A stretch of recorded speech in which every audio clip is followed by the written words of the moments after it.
Answer भी करना। पिछले क्लास में हम लोग बात किए थे किसके चीज पे पीरियोडिक टेबल में। फर्स्ट था कौन, क्राउच हाइपोथेसिस। सेकंड कौन सा, डोवेरेनर-राइट्स रूल। थर्ड में कौन था, न्यूलैंड-सॉफ्टवेयर लॉ। फोर्थ नंबर पे कौन सा था, लोथर-मेयर कर्व्स। लोथर-मेयर कर्व्स के बाद हम लोग पढ़ेंगे मेंडलिव्स पीरियोडिक टेबल। लोथर-मेयर कर्व्स दिया गया था कब, 1869 में, और ठीक उसी साल मेंडलिव्स ने भी अपना पीरियोडिक टेबल का लॉ दिया कब, 1869 में, सेम टाइम। लोथर-मेयर नहीं होते तो मेंडलिव्स का पीरियोडिक टेबल बनना उतना जल्दी आसान नहीं था। क्यों, क्योंकि लोथर-मेयर ने क्या किया था, फिजिकल प्रॉपर्टीज का रिलेशन किससे लिया था, एटॉमिक मास से। इसका मतलब हो गया कि लोथर-मेयर का कहना था कि एलिमेंट्स का जो फिजिकल प्रॉपर्टीज होता है, ध्यान से सुनना, एलिमेंट्स का जो फिजिकल प्रॉपर्टीज होता है वो पीरियोडिक फंक्शन होता है उसके एटॉमिक वेट का या एटॉमिक मास का। याद है, लोथर-मेयर का कहना था, ध्यान से फिर से सुन लीजिए, लोथर-मेयर का कहना था कि एलिमेंट्स का जो प्रॉपर्टीज होता है वो पीरियोडिक फंक्शन होता है किसका, एटॉमिक मास का, तो एलिमेंट के एटॉमिक मास का। मेंडलिव्स ने एक शब्द उसमें ज्यादा जोड़ दिया। क्या ऐड किया इन्होंने कहा कि फिजिकल और केमिकल प्रॉपर्टी जो होता है किसी एलिमेंट का वो पीरियोडिक फंक्शन होता है उसके एटॉमिक मास का। कौन सा शब्द ऐड हुआ है, लोथर-मेयर ने कहा था केवल फिजिकल प्रॉपर्टीज, और मेंडलिव्स ने उसमें ऐड कर दिया कौन सा, केमिकल प्रॉपर्टीज। ठीक है, तो इनका जो स्टेटमेंट था, इनका कहना था मेंडलिव्स पीरियोडिक लॉ के अकॉर्डिंग कि chemical and physical and chemical properties of the elements, इसको नोट कर लेते हैं, physical and chemical properties of the elements are periodic function of their यहाँ किसके लिए, एलिमेंट के लिए, ऑफ देयर एटॉमिक मास या वेट। ठीक है, ये स्टेटमेंट हो गया किसका, मेंडलिव पीरियोडिक टेबल के लॉ का। कौन सा, कि कौन कौन सा प्रॉपर्टीज, देखो लोथर-मेयर ने केवल यही कहा था, कौन सा, फिजिकल प्रॉपर्टीज। लोथर-मेयर का स्टेटमेंट लिखना हो तो आप लिखिएगा कि फिजिकल, ये हटाइएगा, physical properties of the elements are the periodic function of their atomic mass. लेकिन जैसे ही आपको लिखने के लिए आ जाए मेंडलिव्स पीरियोडिक टेबल के बारे में, तो उसमें एक प्रॉपर्टीज और आप ऐड कर देंगे, कौन सा, केमिकल प्रॉपर्टीज। कौन सा, केमिकल प्रॉपर्टीज। ठीक है, तो physical and chemical properties of the elements are periodic function. अब एक शब्द आ गया आपके पास, कौन सा, पीरियोडिक फंक्शन। पीरियोडिक फंक्शन समझे, पीरियोडिक का मतलब होता है एक इंटरवल के बाद, और फंक्शन तो आपको पता है एक मशीन की तरह कोई चीज कार्य करे मैथमेटिक्स के अकॉर्डिंग, तो उसे हम क्या कहते हैं, फंक्शन। लेकिन यहां आप किस सेंस में समझिएगा, जैसे एटॉमिक मास किसी का बढ़ते चला जाएगा उसी तरीके से उसका प्रॉपर्टीज भी क्या होते चला जाएगा, बढ़ते चला जाएगा, सेम टाइप का प्रॉपर्टीज। समझ गए, तो उसी जिस रिस्पेक्ट में एटॉमिक मास बढ़ेगा उसी रिस्पेक्ट में उसका प्रॉपर्टीज भी क्या होगा, बढ़ेगा। समझ गए, इसका मतलब होता है पीरियोडिक फंक्शन। यानी एटॉमिक वेट कम है तो वो जिस गुण को आप देख रहे हैं, जिस प्रॉपर्टीज को देख रहे हैं वो कम रहेगा, ये बढ़ गया तो ये गुण और क्या हो जाएगा, बढ़ जाएगा। एग्जाम्पल के तौर पे जैसे मान लो ये है हाइड्रोजन और ये है कौन सा, लिथियम। एटॉमिक मास इसका कितना 1 और इसका कितना 7, तो इसका हाइड्रोजन का साइज छोटा और लिथियम का साइज क्या हो जाएगा, बड़ा। हाइड्रोजन, लिथियम और सोडियम आएगा और नीचे, तो इसका साइज और क्या हो जाएगा, क्योंकि इसका एटॉमिक मास क्या हो गया, बढ़ गया। समझ गए? तो जैसे जैसे एटॉमिक मास बढ़ते चला जा रहा है वैसे वैसे उस एलिमेंट का साइज भी क्या होता चला जा रहा है, बढ़ते चला जा रहा है। तो साइज का बढ़ना एक तरीके का फिजिकल प्रॉपर्टीज है। साइज का बढ़ना कौन सा प्रॉपर्टीज है, फिजिकल प्रॉपर्टीज है। तो ये तो ग्रुप में देख रहे हैं। यदि हम हॉरिजॉन्टल ऐसे देखें पीरियड में, तो उसमें सेम प्रॉपर्टी में बदलाव आता जाएगा, जो हम आगे देखेंगे। आपको मेन समझाने का ऑब्जेक्टिव ये है कि आप इस शब्द को समझे, कौन सा, पीरियोडिक फंक्शन। तो physical and chemical properties of the elements are periodic function of their atomic mass. यानी जैसे जैसे एटॉमिक मास चेंज होते जा रहा है, यानी कम से क्या हो रहा है, ज्यादा, तो उस तरीके से इसका साइज भी क्या होता चला जा रहा है, बढ़ता चला जा रहा है। ठीक है। केमिकल प्रॉपर्टीज में भी बात करेंगे। तो ये केमिकल प्रॉपर्टीज थोड़ा सा कम शो करेगा, ये थोड़ा ज्यादा शो करेगा, ये थोड़ा सा ज्यादा शो करेगा। यानी रिएक्टिविटी हम जानेंगे तो ऊपर से नीचे, यानी टॉप से लेकर के नीचे यानी बॉटम तक बढ़ता चला जाएगा। सब समझ गए? ये स्टेटमेंट पूरा समझ में आ गया कि जैसे जैसे एटॉमिक मास कम से ज्यादा होता चला जाएगा वैसे वैसे उसका प्रॉपर्टीज भी क्या होता जाएगा, बढ़ता चला जाएगा, यानी कम से ज्यादा होता चला जाएगा। ठीक है। सिंपल भाषा में आप समझ सकते हैं, एटॉमिक मास कम तो प्रॉपर्टीज कम, एटॉमिक मास ज्यादा तो प्रॉपर्टीज, पार्टिकुलर प्रॉपर्टीज ज्यादा। क्लियर? जिस तरीके से कोई व्यक्ति कम खाना खाएगा तो दुबला पतला रहेगा, खूब खाया तो मोटा हो जाएगा, जितना खाएगा उतना ज्यादा क्या होगा। उसी तरीके से कम एटॉमिक मास छोटा साइज, एटॉमिक मास बढ़ गया थोड़ा सा बड़ा साइज, और बढ़ा और बढ़ा। समझ गए? एक केवल समझने के लिए ये बात की, कौन सा शब्द था, पीरियोडिक फंक्शन। एक बढ़ेगा तो दूसरा अपने आप बढ़ जाएगा। समझ गए? इसी को बोलते हैं पीरियोडिक फंक्शन।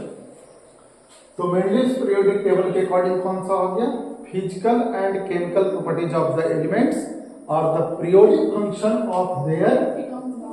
सबों का नजर मेंडलिव्स तक का, जैसे सबसे पहले बात कहां से शुरू हुई थी, प्राउड्स से। प्राउड्स ने कहा कि जितना भी एलिमेंट्स है वो बना होता है किसी से, हाइड्रोजन से। सब बात पहले कर चुके हैं। तो मेंडलिव्स तक के, चाहे प्राउड्स हो या डोबेरेनर हो या न्यूलैंड्स हो या लोथरमेयर हो, सब लोगों ने फोकस किस चीज पे किया है, एटॉमिक मास पे। जैसे ही लेकिन हम मॉडर्न पीरियोडिक टेबल पढ़ेंगे तो एटॉमिक मास पे फोकस ना कर करके करेगा किस चीज पे, एटॉमिक नंबर पे। जैसे मॉडर्न पीरियोडिक लॉ पढ़िएगा तो केवल यही एक शब्द चेंज होगा, बाकी सब सेम रहेगा कि physical and chemical properties of the elements are periodic function of their atomic number. Atomic number जैसे ही यहाँ हुआ तो वो हो जाएगा कौन सा, मॉडर्न पीरियोडिक लॉ। समझ गए? और मेंडलीव का क्या होगा, एटॉमिक मास। ठीक है। तो मेंडलीव का आप पढ़ते क्यों हैं, समझ गए? पीरियोडिक टेबल तो आपके एग्जाम में हमेशा आ जाता है लिखने के लिए कि आप मेंडलीव के पीरियोडिक टेबल की कैरेक्टर को लिखिए कि कैसा वो दिखता है और कैसा नहीं दिखता है। तो आप कैरेक्टरिस्टिक्स ऑफ यानी गुण लिखिए, किसका, लक्षण लिखिए किसका, मेंडलीव के पीरियोडिक टेबल।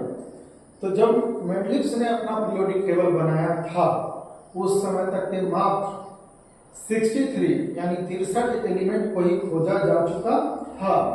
तो उनके जानकारी में केवल कितना था, 63 एलिमेंट्स वर नोन। पहला लाइन छूट गया है। इनका आधारित किस चीज पे था, एटॉमिक वेट पे। ये तो बात कर चुके हैं। मेंडलीव का पीरियोडिक टेबल प्राउड से लेकर के कहां तक के, मेंडलीव तक का पीरियोडिक टेबल जो बेस्ट है वो किस चीज पर है, एटॉमिक वेट पे। उनके टाइम में कितना एलिमेंट था, 63 elements were known. Noble gases were not discovered. उस समय तक के नोबल गैसेज को खोजा नहीं गया था। आपको पता है कि नोबल गैसेज कौन कौन है, helium, neon, argon, krypton, जेनन, radon, ये सब नोबल गैसेज है, ये जल्दी किसी के साथ रिएक्शन नहीं करता है और कोई कंपाउंड नहीं बनाता है। हालांकि जेनन का कुछ कंपाउंड देखा गया है क्योंकि उसका साइज क्या है, बड़ा है, बाद में उस पर हम चर्चा करेंगे। आगे देखिए, इनका जो पीरियोडिक टेबल था, किनका, मेंडलिव्स का जो पीरियोडिक टेबल था वो बटा हुआ था दो पार्ट में। कैसा कैसा पार्ट में, तो एक बोलो, देखो ये इस तरीके से इनका मेंडलिव्स का पीरियोडिक टेबल क्या था, बना हुआ था। तो देखिए ऊपर से नीचे जब जाइएगा ना ऐसे, तो ये कहलाया ग्रुप। क्या कहलाया, ग्रुप। और जब लेफ्ट से हम राइट की ओर ऐसे जाएंगे तो ये कहलाया क्या, पीरियड। क्या कहलाया, पीरियड्स।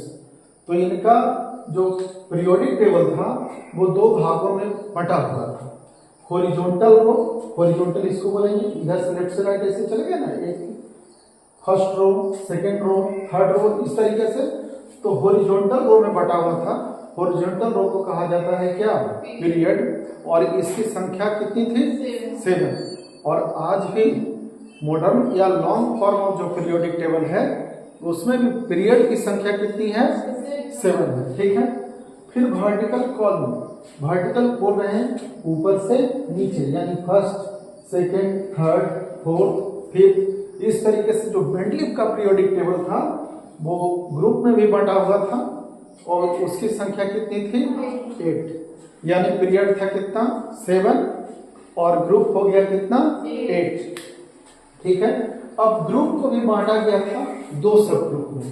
तो ग्रुप का संख्या कितना हो गया, 8। इसको भी बांटा गया दो पार्ट में, 1 से लेकर के 7। कहां से लेकर 1 to 7 डिवाइडेड इनटू किसमें, सब ग्रुप ए और सब ग्रुप बी में। तो 7 तक तो ये हो गया और 8वां वाले ग्रुप को अलग कर दिया गया। ठीक है। यहां देखिए सब ग्रुप ए में नॉर्मल एलिमेंट्स को रखा गया या रिप्रेजेंटेटिव एलिमेंट्स को रखा गया, जैसे एस ब्लॉक एलिमेंट्स। आगे बढ़ेंगे, इसको ध्यान में रखिएगा। सब ग्रुप में ट्रांजिशन मेटल एलिमेंट्स को रखा गया और जो ग्रुप 8 जो अलग रखा गया उसमें केवल और केवल कितना एलिमेंट था, 9 एलिमेंट्स था और इसको 3 रो में बांट करके रखा गया था। वो सब कौन थे, ट्रांजिशन मेटल एलिमेंट्स ही थे। समझ गए। तो ये कैरेक्टरिस्टिक्स हो गया किनका, मेंडलीव्स पीरियोडिक टेबल का। अब मेंडलीव्स का पीरियोडिक टेबल बना तो उससे फायदा क्या हुआ, ये भी ध्यान रखना होगा। एग्जाम में ये भी आते रहता है कि आप लिखिए कि क्या फायदा हुआ मेंडलीव्स के पीरियोडिक टेबल से, यानी advantages of Mendeleev's periodic table. क्या फायदा हुआ, सबसे पहले जो सेम प्रॉपर्टीज के जो एलिमेंट थे उसको एक ग्रुप में रख दिए। तो एक का स्टडी जब हम कर लिए तो दूसरे का भी स्टडी करना क्या हो गया, एक ग्रुप में कौन होता है जिसका एक तरीके का गुण हो। जैसे कि यहाँ भी आप लोग जब ग्रुप बनाते हैं तो जिसका गुण एक तरीके का होगा वही ना दोस्त आपस में बनता है या बनती है। तो यहाँ देखिए इस ग्रुप में जो होगा इन सबों का गुण क्या होगा, कैरेक्टर क्या होगा, आसान। तो एक को हम यदि स्टडी कर लेते हैं तो सभी का स्टडी करना क्या हो गया, आसान हो गया। ठीक है। तो एलिमेंट्स के गुणों का स्टडी करना क्या हो गया, आसान। कैसे, मेंडलीव्स के पीरियोडिक टेबल से। क्या बात करी। तो यहां देखिए study of the properties of elements become easier, आसान हो गया स्टडी करना। हर एक पॉइंट को ध्यान में रखिएगा। मेंडलीव्स के पीरियोडिक टेबल के बनने से क्या होगा, study of the properties of the elements becomes easier. Second, इन्होंने क्या किया था कि पीरियोडिक टेबल में कहीं कहीं कुछ कुछ जगह खाली छोड़ दिया था, जो एलिमेंट्स नहीं पता चल पाया। समझ गए ना, जिसका डिस्कवरी उस समय तक के नहीं हुआ था, तो कुछ जगह इसमें क्या रह गया, खाली रह गया। ठीक है। तो it gave encouragement to the, encouragement का मतलब होता है बढ़ावा देना। It gave encouragement to the discovery of the elements. क्यों, क्योंकि इन्होंने कुछ जगह को क्या कर दिया था, छोड़ दिया था। As some gaps were left in it. तो लोगों ने सोचा जगह खाली है तो इसका मतलब है कि कोई ना कोई एलिमेंट तो यहाँ क्या होगा, आएगा ही, खोजा जाएगा। और जब खोजा गया तो फिट भी बैठ गया, खोजा गया तो क्या हो गया, फिट भी बैठ गया। ठीक है, किसके किसके लिए इन्होंने जगह छोड़ा था, स्कैंडियम के लिए। याद रखिएगा, जब ऑब्जेक्टिव में हमेशा पूछा जाता है स्कैंडियम के लिए, गैलियम के लिए, जर्मेनियम के लिए और टेकेंटियम के लिए, 4 के लिए इन्होंने क्या किया था, जगह छोड़ा था। कौन कौन आपके पास हो गया, स्कैंडियम, गैलियम, जर्मेनियम और टेकेंटियम। याद रखिएगा, एससी गागे टीसी, एससी गागे, जैसे आपकी इच्छा आप याद रख सकते हैं। फिर उस समय तक के कुछ जो एलिमेंट्स था, उस समय तक के जो कुछ एलिमेंट्स था उसका एटॉमिक नंबर गड़बड़ था, उसको इन्होंने सुधारा। तो correction of doubtful atomic weight, कुछ का एटॉमिक वेट का जो करेक्शन इन्होंने किया, कैसे किए, क्योंकि उस समय तक के इक्विवेलेंट वेट के बारे में सबों की जानकारी हो गई थी।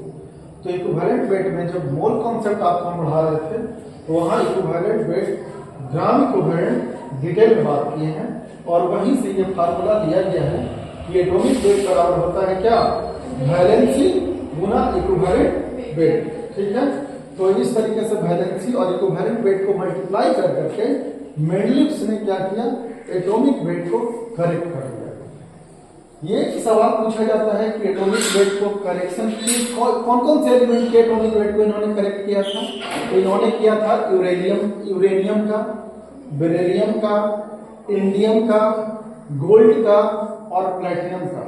इतना का जो एटॉमिक वेट था उस समय तक के वो सही नहीं था, जिसको करेक्ट किसने किया, मेंडलिव्स ने उसका करेक्शन किया। इतना पूरा नोट करिए, तब हम पढ़ाते हैं आप लोगों को क्या इनके पीरियोडिक टेबल में क्या डिफेक्ट्स रहेंगे। जैसे हाइड्रोजन का प्लेस आज भी सर्टेन नहीं है। क्लियर हुआ, इसको पूरा नोट करिए तो फिर डिफेक्ट्स पढ़ाते हैं।